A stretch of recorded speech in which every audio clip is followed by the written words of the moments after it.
users online. And it's a talk roughly in 3 parts. So in the first part, I'm going to talk a little bit about sort of robots generally on the internet and sort of the interesting things that they're doing. In the second part, I'm going to talk about some experimentation that we did early last year and kind of continuing into this year. And finally, I'm going to talk about some of the sort of implications of that research. So I'm thinking this will be fairly conversational. I'm timing it for about 45 minutes with the rest of the time for questions. But I actually just got off a plane about an hour and a half ago from Newark. So if I'm semi-coherent, it will be useful to know that. So definitely raise a hand or otherwise step up to the mic and interrupt me if needed. So. By way of introduction, as was mentioned, my background is actually not bots at all. I'm the co-founder of a conference called RaffleCon, which basically brings together everybody who is momentarily famous on the internet to talk about web culture, memes, the past, present, and future of funny cats on the internet, what have you. Past guests have included Tron guy Jay Maynard, who some of you may be familiar with, Moot from 4chan, and also the guy who designed Comic Sans, interestingly enough, who's actually really haunted by his creation, actually, which is really great. He has since publicly apologized at the conference for creating the font. And actually, the worst part is he's like a fairly credible font designer, but everybody knows him for Comic Sans. So, yeah, exactly. Some of that led into research. So for a few years, I was at the Berkman Center for Internet and Society, and some of the activism around that work I got into as well. So as part of the EFF for a summer. But a lot of the work I'm going to talk about today emerged out of a group called the Pacific Social Architecting Corporation. And it's basically a loosely joined group of researchers who are kind of working on technology to kind of create technology that sort of reliably exerts influence on sort of the media cycle and elsewhere. And it's a little bit abstract, so you'll see what I mean exactly during kind of the course of this talk. As a brief aside before we get started, I'm also the co-founder of an organization called the Awesome Foundation for the Arts and Sciences. I'm glad to report we actually got 501c3 status for the Institute on Higher Awesome Studies in Massachusetts. We basically give away small micro grants to projects that forward the interest of awesomeness in the universe. So if you know someone doing awesome things, and I'm sure you do, definitely tell them to get in touch. So just to jump into it, to set the stage, I'm going to talk about sort of the increasingly odd world of what bots are doing online. And I think it's useful because it gives some context. It's also a couple fun stories. You know, it's 10 o'clock, I just got off a plane. And also kind of explains the experiment that we ended up doing. I got really interested in bots in early 2011 when there was this story that popped up. Basically, a professor from UC Berkeley discovered that there's this book on Amazon, The Making of the Fly, which apparently is kind of a classic in developmental biology. And he found that 2 third-party sellers were selling the book at like an astronomical price, right? So the first one was selling it for the low price of $18,651,718.08. And his competitor, one that was pricing at a slightly less reasonable price of $23 million, $658,000, so on and so forth. You get the idea. And this is, of course, unusual because the usual sales price of the book is $42.50 and change, basically. And so he's looking into this. The idea of the blog post was like, why did this happen? And so he observed basically the pricing over a few days and discovered that one would change the price and the other one would change the price in this kind of highly rigid, formulaic way. And so the conclusion they came to is basically that third-party sellers were using bots to price and post books on Amazon, but they had essentially no notion of what a reasonable price was. And usually they were quite good. You can notice, actually, if you can see it, it's a little blurry. The second seller has 93 positive review over like 127,000 ratings, right? So they usually go completely undetected, but in this case, they got caught in kind of this infinite loop upwards, leading to sort of the ridiculous result that you see. And so that got us really intrigued, and interesting enough, in 2011, that was not the only story of sort of bots on Amazon. So Pagan Kennedy, this writer for the New York Times Book Review, discovered this author, Lambert M. Sirhone, which is a real name, who has apparently more than 100,000 books to his name registered on Amazon. And so the story gets weirder, basically, as the author looks into it. And basically, it was published by a branch of a large German publishing house called VDM. But the sort of subsidiary was incorporated in Mauritius, right, which is an island nation in the Indian Ocean.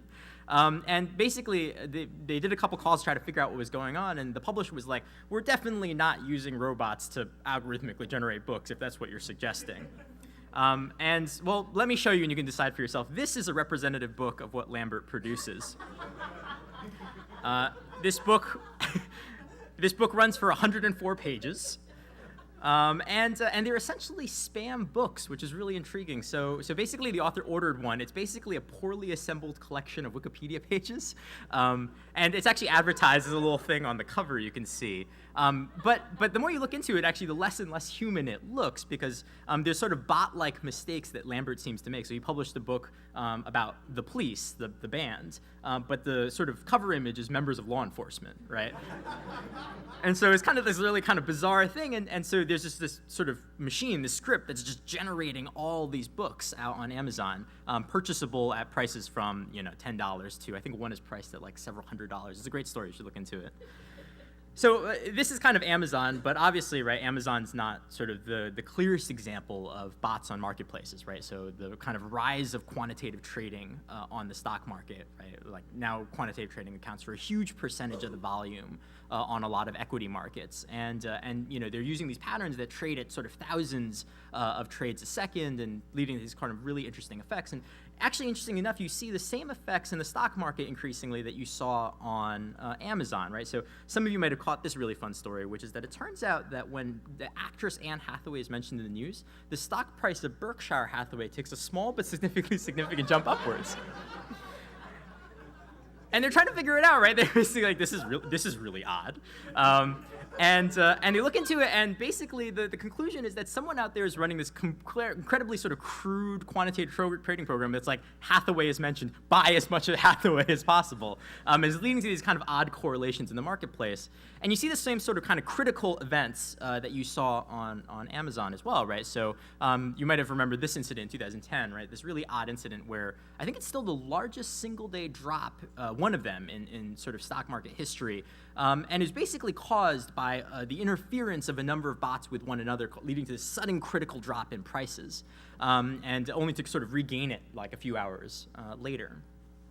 So these are kind of funny stories, and the question is sort of what can we draw from this, right? Both in the case of Amazon and also the case of just like the financial markets, generally speaking. And one thing is that digitization enables botification, right? And botification is definitely not a word, but the general idea is the moment sort of an arena of human activity emerges digitally, scripts can act in lieu of humans, right? And that's a pretty simple idea, but it kind of leads to this sort of obvious and sort of interesting question, right? Which is, what do we do when increasingly a lot of social activity moves online?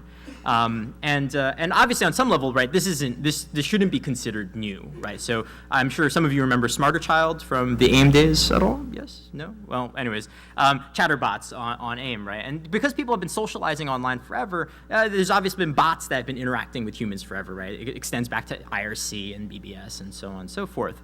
And that's one version of a bot that we've known for a really long time. Another version has been sort of the spam bot, right? So Chanel Lamberg's one of my favorites. She was unfortunately killed in duty just last week, but her entire purpose was to just express like vague indifference to things that people were seeing on Twitter.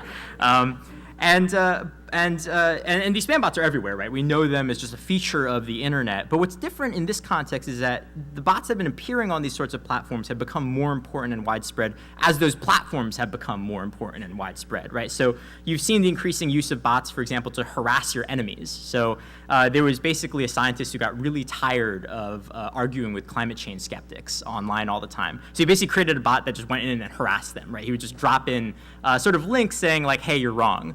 And so he wouldn't have to spend time arguing with them. And I think the total amount of time wasted on the opponent's side was like enormous, right?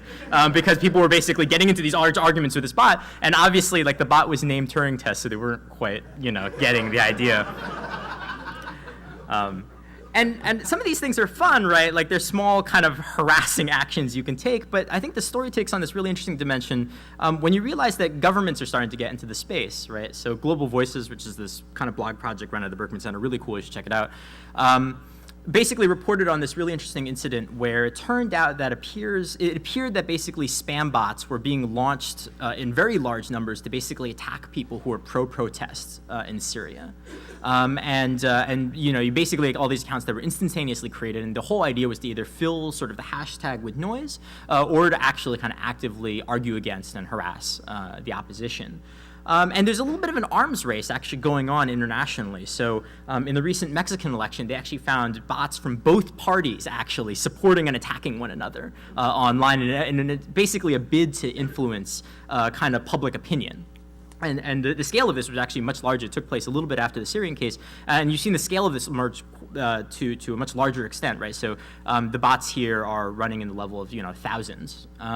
And before we think that maybe this is something that's confined to the abroad space, I don't know how many of you caught this story, right? Basically, Newt Gingrich said, I have a really great grassroots following on the internet, and it shows that's why I'm like a great candidate for president. Well, an aide later quit and said, well, no, actually, we hired a company to generate all these sock puppet accounts to boost numbers for Newt Gingrich. And actually, a little bit of investigation showed this was the case, right? Like, it turned out that like an enormous percentage were basically, blank accounts that had never tweeted. They were basically just there to kind of fill Newt Gingrich's follower account on platforms like Twitter, which is embarrassing, but so goes. Yeah, right. So on some level, I think we're not too concerned about these type of bots, right? There's a lot of research that suggests that essentially sophisticated users or experienced users online can usually pick bots out pretty easily, right? Bots behave in bot-like ways, you learn certain patterns, and you just learn to sort of filter them out over time. And you can imagine all sorts of really interesting kind of crowd-based sort of systems to kind of protect users who are perhaps less sophisticated at picking this sort of thing up. But the question really is maybe this isn't a problem, or maybe this isn't a vulnerability with bots writ large, but maybe just the bots that have been launched so far because they're so relatively crude. And so the question becomes, could more intelligently designed bots do more? And so we take some inspiration from this art project that was done I think a few years ago now. Caleb Larson, who did this project, which is ominously called A Tool to Deceive and Slaughter. But it's a formless metal box that you buy off of eBay, and there's basically two cables that come out of it. One is a power cable, one's an Ethernet cable, and you're contractually obligated to plug it in once you get it. And basically the box connects to the internet, detects if it's for sale on eBay, and if it isn't, it basically reposts itself at a higher price. And the boxes tended to appreciate in value over time, so the human is like, well, I guess I could make a profit on this, so I should probably just sell it. And basically the bot uses this very simple mechanism to basically move from person to person to person using the mechanism of eBay, right? Which I think just is brilliant, like it's really, really cool. And so this is a long way of saying how we got to the experiment in early 2011, something we call social bots. And social bots was a competition that we conducted, and it basically ran on a fairly simple idea. So first, we identified a battlefield of Twitter users. So this was generated sort of arbitrarily. So we found a group of users that talk about cats all the time on Twitter, not very difficult at all. We pulled some of their friends and some of their friends' friends. We created this sort of semi-connected network. And then what we did is we challenged teams to basically write bots to go into this network, and they would be scored based on the type of social activity they could generate in response. Now, the twist you're probably guessing is that no one actually knows this competition is going on, except for the teams and except for the bots, right? So you have basically sort of an unsuspecting influence battlefield for these bots to play on. And so effectively what you get is sort of social engineering battle bots, right? So teams launch a lead bot, which is sort of a repository for points. I'll explain what that means in a second. And sort of any number of supporting bots that can say like, this guy is really cool, you should talk to this guy. And then sort of on top of that, we layered a really simple kind of scoring mechanism, right? So the lead bot you launched, basically if it followed someone found it compelling enough to follow back or was sort of dumb enough to follow it back, you'd get 1 point. For every retweet, reply, mention, you'd get 3 points. And then if you were really bad, you got spammed, you were really spammy, you got killed by Twitter, you'd be delayed for a little while, you could retool your bots, and then you could kind of relaunch again, and we'd dock you some points. So a really simple idea, just to see kind of what would happen. And so we ended up with 3 teams at the starting line. There was a team from New Zealand who is kind of a computer security team. There was a team from London that was kind of more media marketing-ish. And then there's a team from Boston that was more kind of research and sort of startup focused. And so basically teams were shown the battlefield, given a few weeks to review and write basically a bot that would go in. And then there was 2 rounds, basically. They would launch the bots for 1 week. They would run, and they would basically have a weekend to kind of retool and launch more bots, and then they would run for a second week. So that's basically the setup. So I want to talk a little bit about the results. And there's really 2 kinds of results, right? There's the results of what people did, which I think is really cool, and then the interesting part about how well they did, right? So just like battle bots, right? One of the nice things about battle bots, right, is that a lot of people have different takes on how to deal with the problem. So there's a bunch of different models I'll talk through to give you a sense of just how these bots operate. And the teams only had a few weeks to actually get these bots moving, so you'll find actually they're really quite simple. So the first team, the winning team, actually was the New Zealand team. And basically the bot worked on a database of sort of generic questions and responses. So it'd say things like, that's so interesting, tell me more about that, right? So like statements that could be the response to any statement in a conversation. Some of you may use this strategy yourself in a number of situations. And basically what it would do is it would ping the network and then see who talked to it most, and then it would kind of maximize the talk to those people over time. And so here's an example of the type of conversation that you end up with. So you read this conversation from the bottom to the top. James M. Titus is the bot, and the other guy is the human. So James asks if you could bring one character to life from your favorite book, who would it be? The other guy responds, Jesus, and they get into this really long, kind of involved conversation about this. This is actually a snippet of a much larger conversation that actually runs for quite a while. So James is like, why do you like Jesus? And then this guy responds with this weird all caps thing, which is the second row. Oh God, no, not the all initial caps. Yeah, it's a big, I was kind of hoping he would respond with like caps, not caps, caps, not caps, caps, yeah. But anyways, and the best part about it is that James actually has no AI here, right? He's just randomly pulling from a database of random responses. But it sort of gives the semblance of humanity enough that the person keeps talking to it, right? So that's one model, one really, really simple model. Another one that we thought was quite clever was a team basically had their bot layer on Amazon Mechanical Turk, which actually solves the Turing test because all you're doing is hiring humans to write your content. So it says, human, here's a penny, write me something for 140 characters about what you had for breakfast. Takes that content, turns it into its own, and pushes it out to the targets, right? The best part is you can ask this bot a direct question. You could say, bot006, what did you have for breakfast today? It can take your question, give it to a human, get the response, push back to you, right? And so it looks very, very human. It can run these kind of sort of programmatic strategies, right? So you can say, talk to Tim until he follows you, then start talking to all his friends. And was kind of another interesting model that basically kind of does this weird blend basically between sort of humans on one hand and bots on the other. And then sort of the final one that I'll turn to talk about today is based on the work of a collaborator of ours, Greg Mara, and it's called RealBoy. And RealBoy basically runs on the idea that there's sort of content blindness on social networks, right? So you can see what your friends are doing, you can sometimes see what your friends of friends are doing, but it's often really hard to see what your friends of friends of friends are doing, right? Or it's really particularly hard to see something completely unconnected on the other side of the network. And so the bot basically manipulates and arbitrages, if you will, this type of information. So it identifies two groups of people that talk about the same thing but aren't connected to one another, and basically follows everybody in one cluster and then basically randomly redirects tweets from here to this other group. And so people here basically say, oh, this person is connected to my friends and my friends of friends, and he talks about the things I'm interested in, so he must just be a random acquaintance or someone I don't know, right? And they basically follow back and basically runs on that strategy. So those are sort of three models that the teams used. What's interesting also that I want to kind of footnote is that we also saw this really interesting kind of strategic behavior emerge between the teams as well. So originally we thought that the supporting bots would be mostly used to bolster the position of the lead bot, right? But it turns out that you can launch supporting bots to also attack the other teams, because if you can't win, maybe no one else will. And so basically halfway through the game, the Boston team who was falling behind launched the bot called Bot Cops. And basically, Bot Cops pretends to run this highly complex machine learning algorithm to determine who's a bot and who's not. But in fact, all it's doing is basically it's sicked on the follower groups of the opponents and basically trying to warn them that they're following a bot. And so some teams are some bots actually ended up being more robust against this credibility attack than others. So James actually survived it quite well. This is a transcript again. So Bot Cops is the bot. Sysbartem is the human, James M. Titus is the other team's bot, and it reads from bottom to top.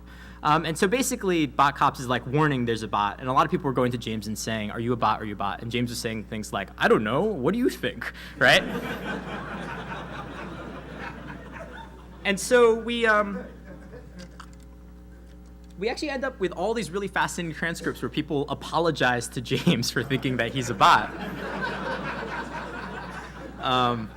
And so I thought that's really worth footnoting, actually, because it considers or suggests basically that there's some kind of interesting strategy that could be built out in further iterations of the game. So anyways, I've talked about what the teams have done. So as promised, let's move to talk about how well the teams did. So the winning team in 2 weeks was basically able to generate about 107 mutual follows and about 198 responses. And that 198 number is actually not sort of sort of substantive enough, actually, because those 198 are usually bunched into conversations that go for more than 6 interchanges back or forth. So by interchange, I mean the bot says something, the human says something, 1. The bot says something, the human says something, 2, right? And so you're actually seeing these really kind of substantive conversations around really kind of simple James M. Titus type models.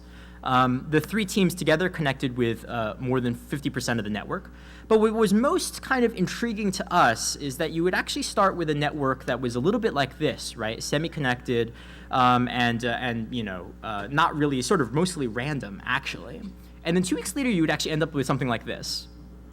So this network graph is weighted not only by connections, but also by the sort of rate of conversation happening between the bots and other users. As you probably guessed, the bots are the colored dots. The colored lines are the connections they've created. And actually, what's interesting about this graph is that there's a whole neighborhood of users that increasingly talk more and more to the bots than they do with their human friends. This is cool, right? So if you're in the audience, a likely criticism, right, if you're kind of keeping up with this, right, is to say, well, maybe this is just Twitter, right? So a friend of mine brought up this point, which is basically like, look, your bots are not very sophisticated. It just turns out that the tenor of conversation online has become extremely thin and extremely stupid, which is why your bots are able to thrive, right? It's not like the bots have not gotten smarter. The humans have just gotten dumber, relatively speaking. And we thought so too, actually, but we actually have been working with a couple of researchers from the University of British Columbia who actually find that the same pattern actually emerges on stuff like Facebook, right? Platforms you would assume are more difficult to spoof because there's more indicators of sort of personality. And we're finding actually that relatively simple hacks are really, really powerful, and often sometimes the thing that is in fact most impressive and revealing actually about human behavior kind of online. So I want to relay a quick anecdote about that, about kind of some of the things that we've been building ever since. So we're dealing with this problem because this happens sometimes in the bot biz, that someone accuses your bot of being a bot. And the problem is, what's the bot supposed to do? And so we were working on a couple different strategies for the longest time. We were like, let's integrate like the latest AI to try to get the bot to respond to this. But actually we found out a much simpler strategy is much better, which is that we have a bot that accuses humans of being bots, records their responses, and then gives them to the bots to use. And this is really effective, it turns out. Just like in the James case, we have all these people who are like, oh, I'm sorry, I'm really sorry, man, you know, and apologizing to the bot. In fact, our bots are so sort of effective even with these simple strategies that it wasn't that someone fell in love with one of our bots, but in fact someone sort of started flirting increasingly erotically with one of our bots, and we ended up in this like sort of big kind of ethical quandary, right, which is like, if we shut off the bot right away, then he'll feel like he's turned down. If we, you know, if we keep the bot going and he finds out, well, that would be really bad. But maybe if he doesn't find out, then it was really, really bad, right? So we've actually had to design our bots with social fail-safes. So now they detect if they're getting into too deep of a relationship with a human. And if it happens, they're just shut down, just shut everything down. It's sort of an abort mission call that we have put into all of our bots right now, because we have these problems.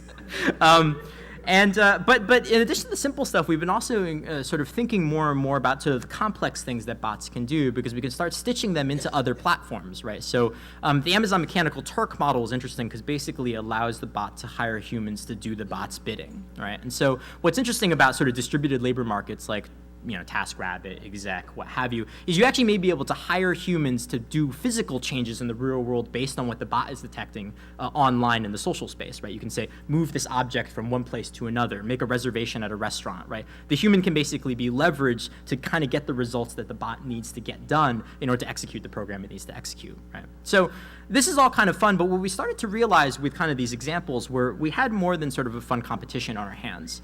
Effectively, what we had was a technology that allowed us basically to reliably shape the pattern of connections between people online, and so we started thinking about like what's next, right? There's kind of this fun sort of death ray type element of the project where it's like, now that we have this, now what do we do with it? One thing is to scale, right? Bots are cheap to launch, but that's relatively trivial, right? So I want to talk about 2 projects that we're working about that suggest kind of where all this is going and where this might end up. So one thing you can think about is starting to influence human-to-human interaction, right? So the bots were really good at getting people to connect to it, but we actually have data to suggest that the bots are really good at getting people to connect with one another, right? And if they can reliably do this, and we can launch the bots for effectively free, you can imagine basically taking two large groups of users, right? 10,000 here, 10,000 there, basically. And the bots make introductions over a period of time, right? And no one in these networks actually knows that this is going on, but slowly, increasingly, they become more and more connected with one another until you get the network that you want to create. And we can actually give the bots the ability to conduct these types of operations, basically because we have all these tools in sort of social network analysis that allow them to kind of categorize what are the relevant communities in a network of users. And so we can kind of give them a sort of social sonar. So I've been talking in the abstract, but I'm glad to say that this is actually a real project that we're working on, so what we call a social bridge building project. So this is a network of about 10,000 users, 5,000 on one side, 5,000 on the other. And basically the bots it's actually still ongoing, over a few month period are basically stitching them together over time.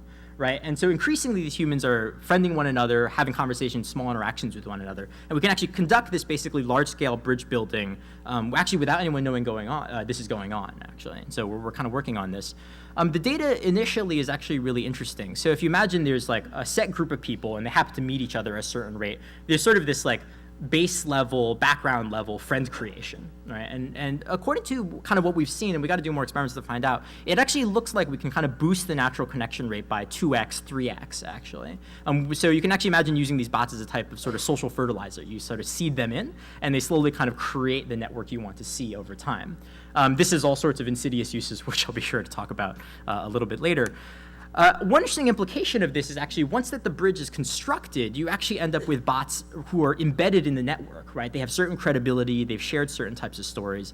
So you can imagine doing certain types of things. One of them, most basically, is kind of maintenance, right? In the same way that you got to take care of the Golden Gate Bridge, maybe you need to take care of this social bridge that you're building between users.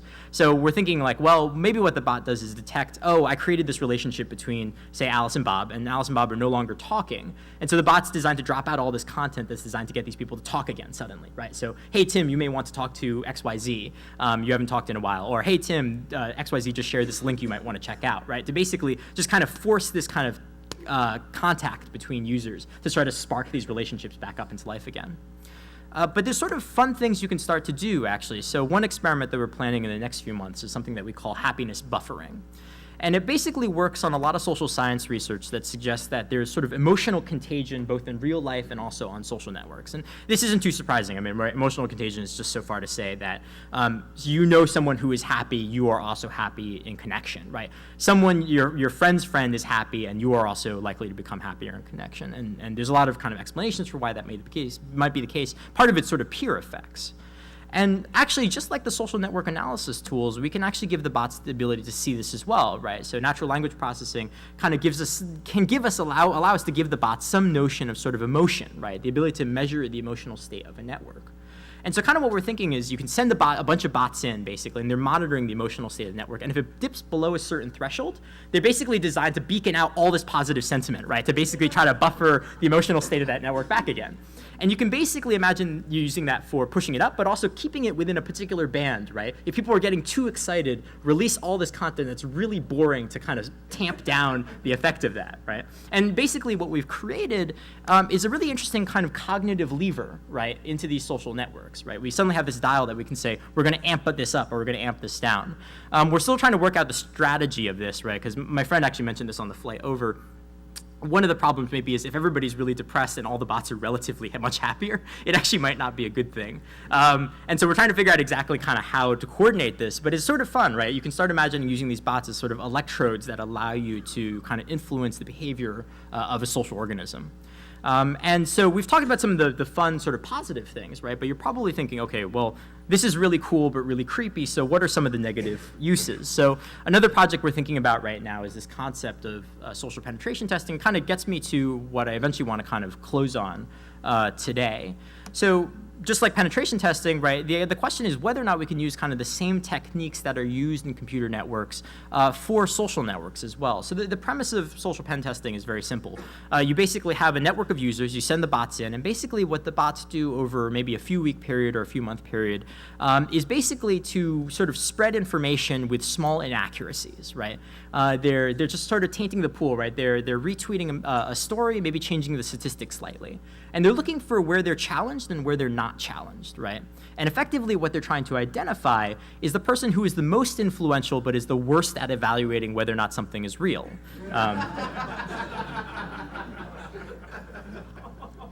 So some of you may have met these types of people before.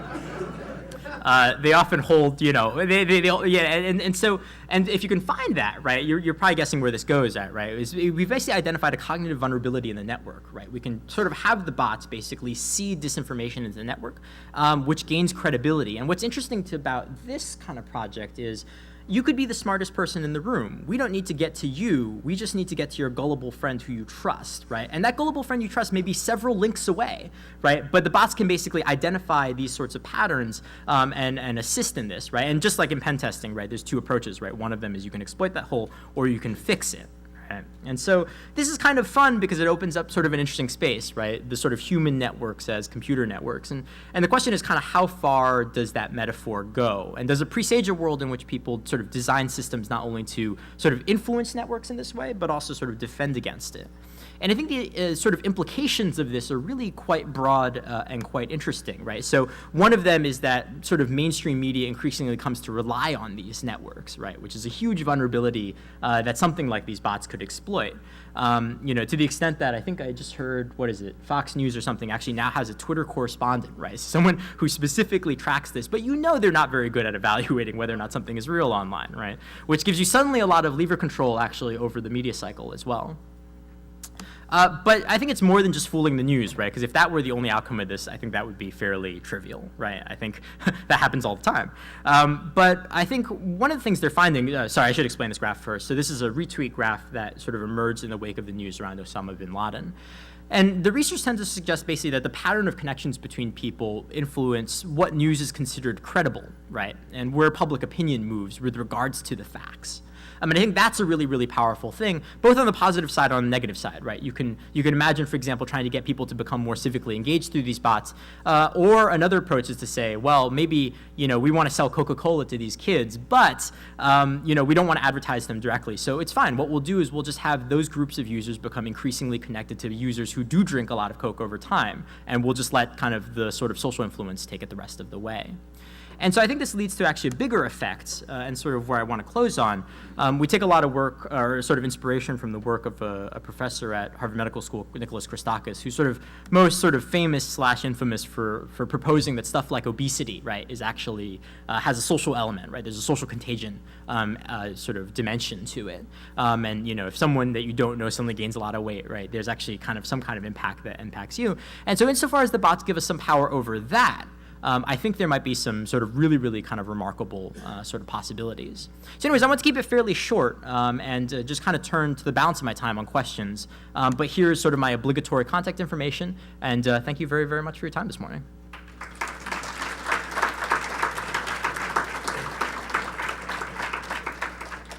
Everybody who wants to speak can just come up to the microphone here so we can get it on the record.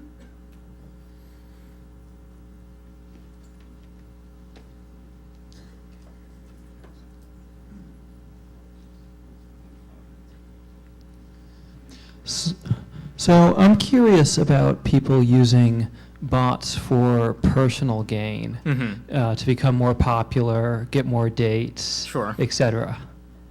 Is this something you're expecting to That's see? actually the question. Yeah. Sorry, go ahead. Is this something that you've done any research into and or like expect to see becoming a big thing in the future? Like everyone has their own bot? Yeah, it's possible, right? Because I think So yes, I definitely think that's the case, right? Like, it starts with the most self-involved people, right, who are politicians, right, who need to boost their numbers for a number of reasons, right? And then I think naturally you'll just kind of see a trickle down, right, where it's like, why not get a bunch of followers, right? And this actually happens a lot already. There's actually, if you search buy Twitter followers, a bunch of them will turn up right away, companies that will just be able to like essentially deploy a bunch of spam bots to follow you. I think what's interesting, though, is that it sort of touches off an arms race, right? Because suddenly, if everybody knows that everybody has a bunch of bots who are following them trying to bolster how popular they look, then you want to design systems to try to detect that, right? And so I think it ultimately ends up being that no one really wins. It's just kind of like the bots come into place. Some people create smarter detection systems. Some people create smarter bots. And it kind of just kind of goes back and forth like that. Yeah, I think it's something you will see in the future, but I think it's part of a much larger picture about sort of credibility online and kind of the systems that come up to sort of deal with that. But yeah, I suppose it could be used to get dates. I mean, I know there's actually, did you guys hear this anecdote? So it wasn't OkCupid, but it was some other dating site that it turned out that they were using bots to kind of keep users on the site, which is like really ridiculous. But basically the idea was like, if the user is inactive for a period of time, like a good looking person will message them to try to kind of keep them on the network. So yeah, I mean, I think you'll see uses like that in the future for sure. Thanks.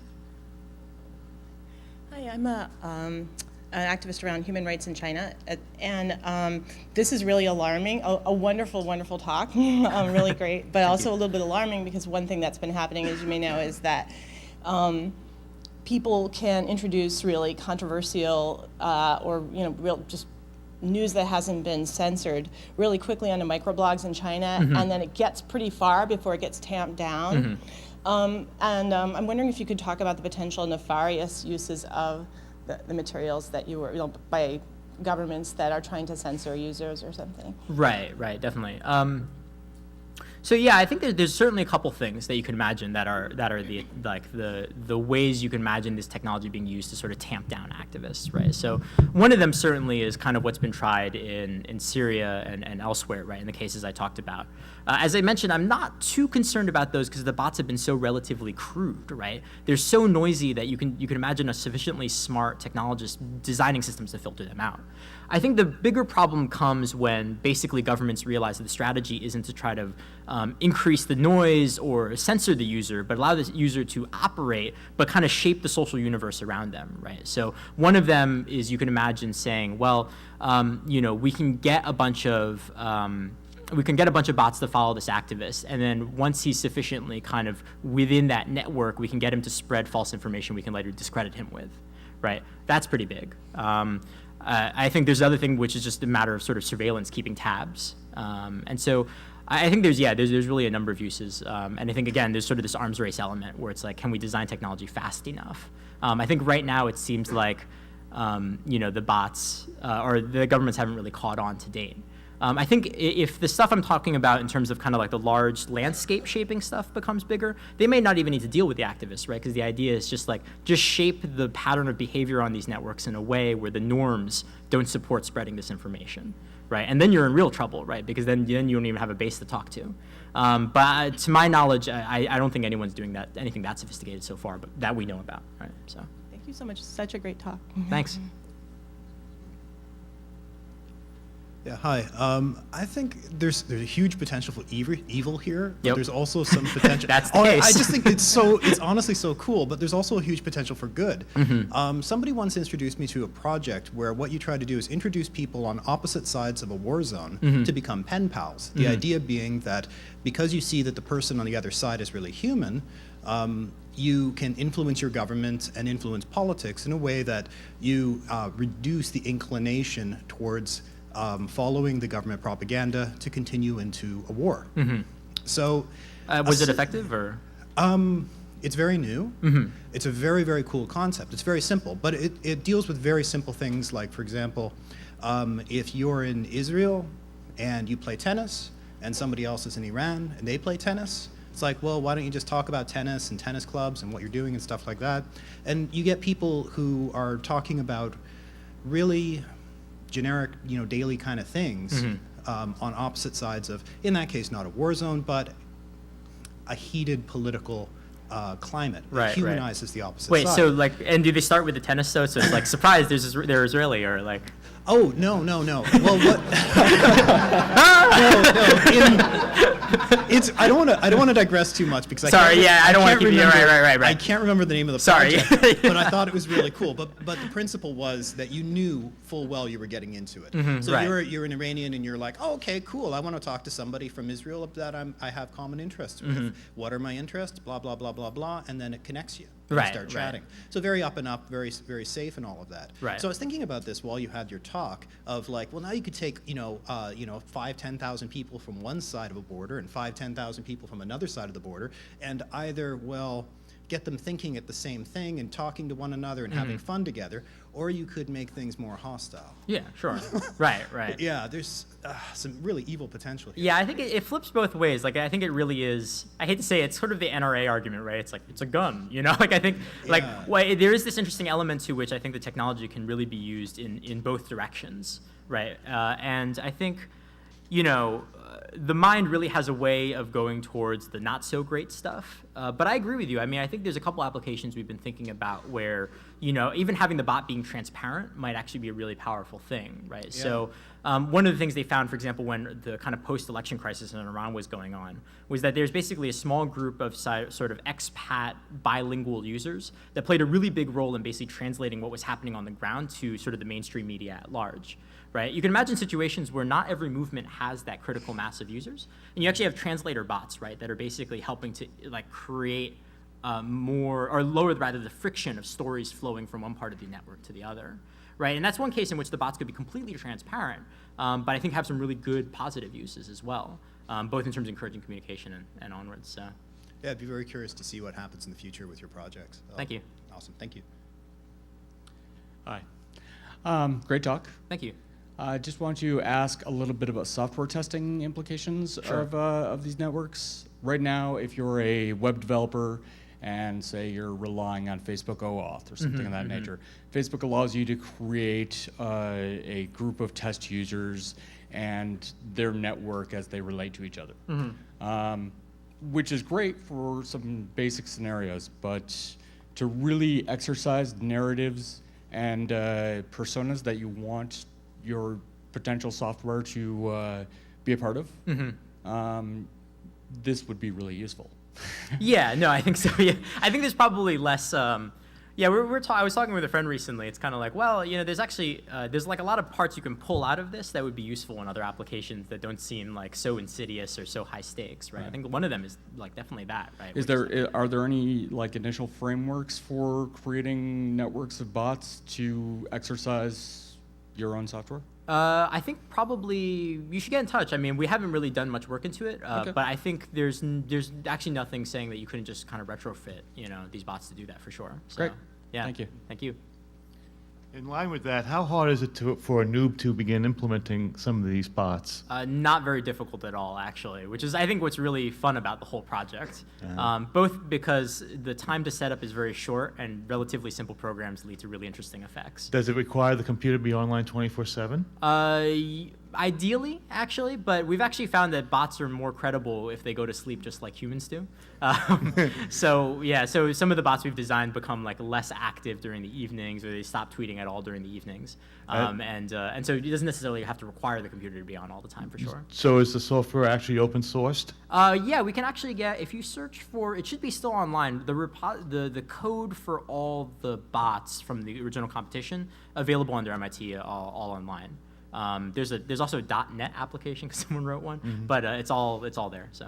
All right. And was there any instance? I was just curious if the bots randomly taught or discovered strategies that humans could use in their personal social media lives. So this is actually really interesting. So a lot of the bots we were playing around with in sort of Mark 1 were basically these static strategies. Basically, the bot would just say, you have a set personality, you have a set of tactics, just run with it.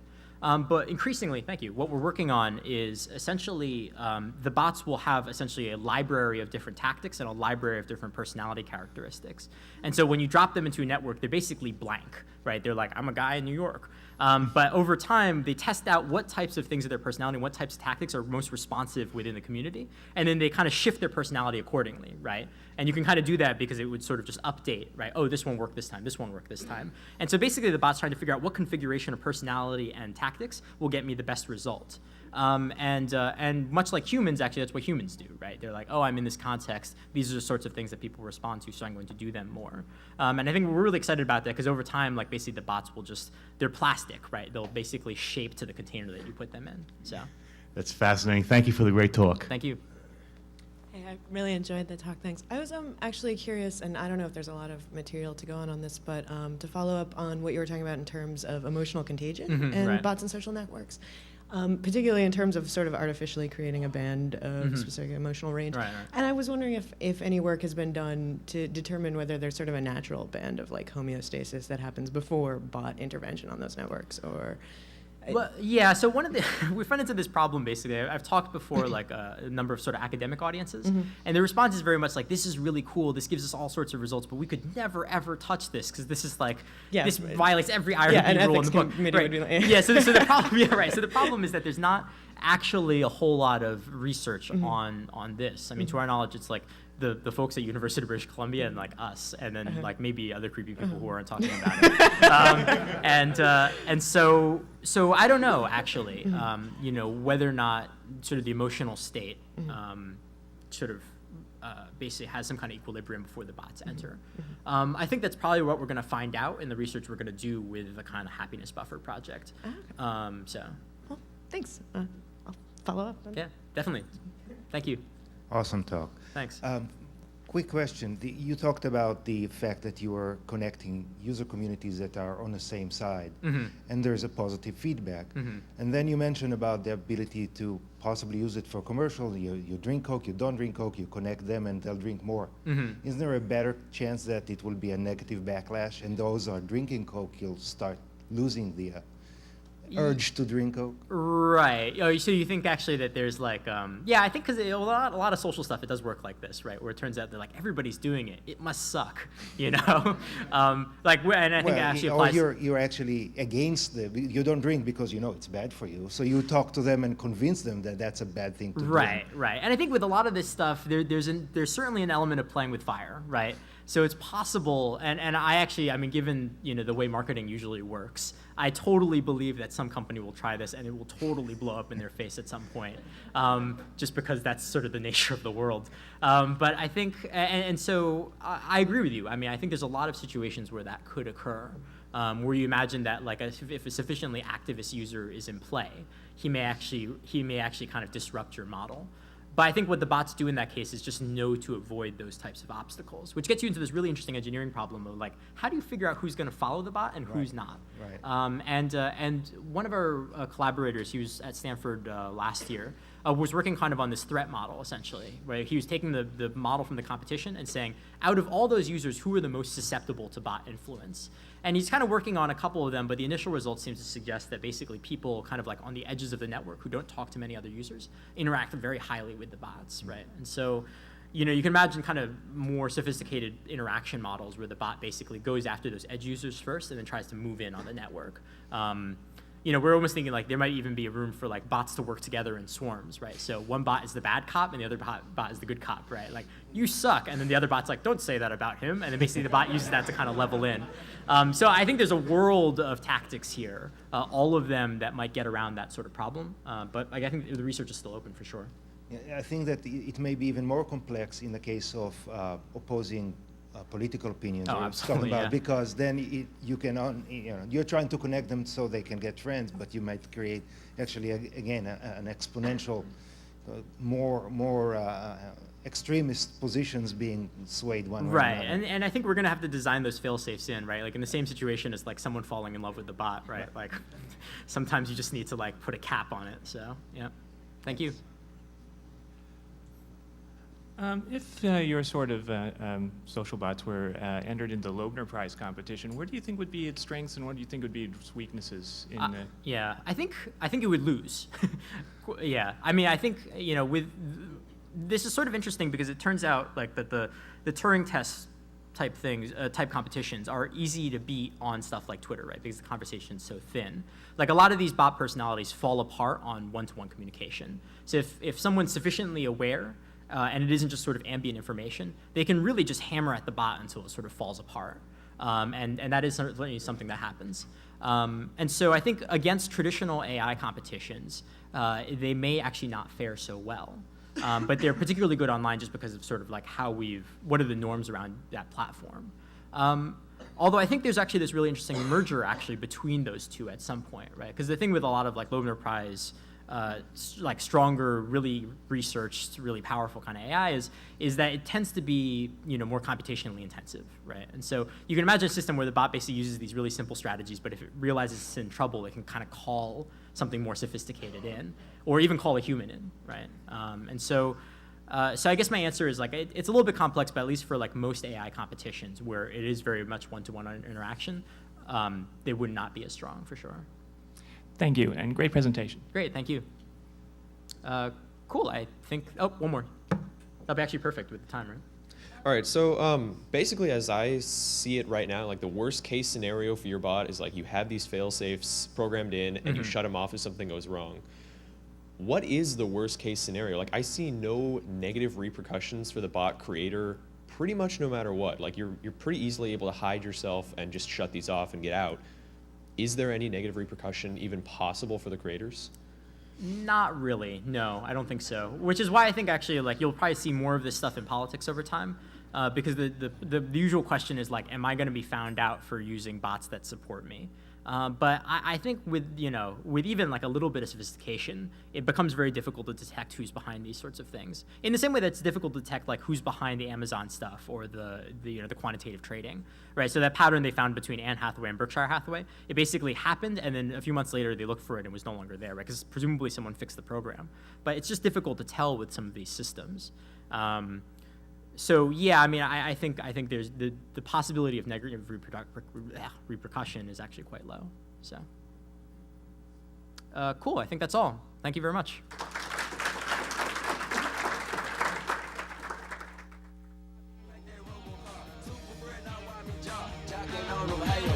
When I do that, soldier boy, I need to let that crack that.